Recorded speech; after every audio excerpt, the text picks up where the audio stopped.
ذرا یہ سمجھائیے گا کہ جو عام طور پر ایک تاثراتی گفتگو کی جاتی تھی کچھ عرصہ پہلے کہ جی غامدی صاحب تو حدیث کے معاملے میں بالکل امت کا جو ایک نقطہ نظر ہے اور حدیث کو وہ مانتے نہیں ہیں، انکار کی طرف جاتے ہیں، تو کیا ہم جو آپ کی گفتگو سے سمجھے یہ درست نتیجہ ہے کہ آپ ان روایتوں کی جو نقطہ نظر کی توجیہ ہے اس میں کہیں علماء سے اختلاف کر رہے ہیں، لیکن روایتوں کے قرآن سے ریلیشن میں ان سب چیزوں کو آپ نے مانا بھی ہے، پیش بھی کیا ہے؟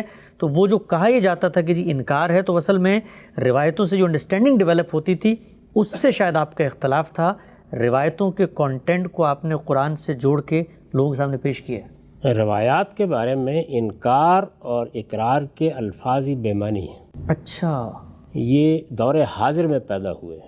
انکار یا اقرار کا تعلق قرآن سے ہے، سنت سے۔ روایات جب سامنے آئیں گی وہ تحقیق کا موضوع بنیں گی۔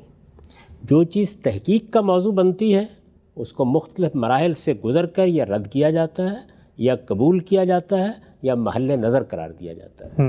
مسلمان امت میں جتنا علم پیدا ہوا ہے آپ اس کا مطالعہ کر لیں، وہ روایات کو اسی طرح دیکھتا ہے۔ اچھا، یعنی جب ایک شخص نے یا دو اشخاص نے یا چند لوگوں نے رسول اللہ کی نسبت سے کوئی بات بیان کی ہے تو یہ انکار اور اقرار کا کوئی مسئلہ ہی نہیں ہے۔ پہلا معاملہ یہ ہے کہ اس کی تحقیق ہوگی، یعنی حضور کی نسبت سے ایک بات بیان کی گئی ہے، اگر وہ دین کی کوئی بات ہے، آپ کی سیرت کا کوئی پہلو ہے تو پیغمبر کی طرف سے آ گئی ہے۔ کوئی شخص پیغمبر کی طرف سے ایک بات آئے اس کے بارے میں سرتابی کا رویہ اختیار کرے گا تو وہ مسلمان کیسے رہ سکتا ہے؟ یعنی وہ ایک قیمتی دولت ہے جو مجھے ملی ہے، تو میں کیا کروں گا؟ وہی کروں گا کہ جو ہمارے جلیل القدر علماء نے کیا ہے۔ انہوں نے کیا کیا؟ انہوں نے دیکھا کہ بیان کرنے والے کون ہیں، ان کے حفظ و اتقان کا کیا حال ہے، روایت کے تاریخی اتصال کی کیا نوعیت ہے، اس میں کوئی علت تو نہیں ہے، اس میں کوئی شذوذ تو نہیں ہے۔ تجزیہ کرنے کا عمل شروع کر دیا۔ پھر یہ دیکھا کہ اس کے کانٹینٹ میں یا اس کے متن میں کوئی چیز قرآن و سنت کے خلاف تو نہیں، اس میں کوئی چیز ایسی تو نہیں ہے کہ جس کے نتیجے میں علم و عقل کے مسلمات سے گریز سامنے آ رہا ہو۔ ان تمام چیزوں کو خود انہوں نے بیان کیا۔ یہ جتنے آپ کے جلیل القدر علماء ہیں وہ وہی کام کر رہے ہیں، وہی کام میں نے بھی کیا۔ میری کتاب میزان میں دیکھیے، مبادی تدبر حدیث کے نام سے میں نے جو مضمون لکھا ہے اس میں یہ بتا دیا ہے بڑی تفصیل کے ساتھ کہ محدثین کا جو طریقہ ہے حدیث کو دیکھنے کا، میں اسی کو صحیح سمجھتا ہوں۔ ادنا درجے میں بھی مجھے اس سے کوئی اختلاف نہیں ہے۔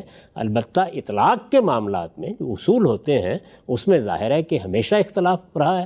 اب یہ دیکھیے کہ محدثین میں سے ہیں امام بخاری، محدثین میں سے ہیں جلیل القدر محدث ہیں امام مسلم، لیکن اطلاقی معاملات میں اختلاف کرتے ہیں۔